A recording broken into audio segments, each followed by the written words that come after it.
দাউদকান্দি উপজেলার ঐতিহ্যবাহী কুশিয়ারা বাজারে সকাল থেকে কুরবানির পশু কেনাবেচার ধুম পড়েছে। আগামী ৭ জুন উদযাপিত হবে পবিত্র ঈদুল আজহা, তাই সবাই নিজ সামর্থ্যের মধ্যে পছন্দের কুরবানির পশু কিনতে ছুটছেন হাট থেকে হাটে।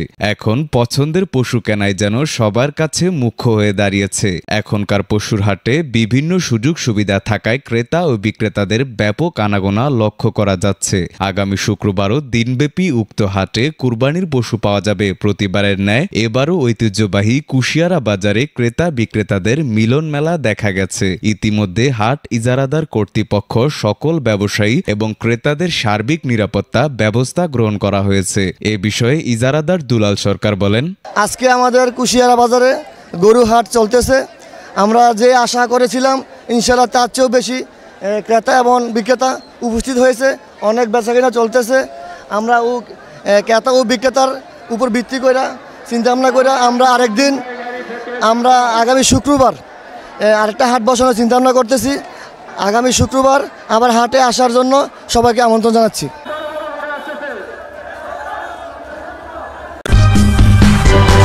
সূচনা community.tv বিনোদনের পাশাপাশি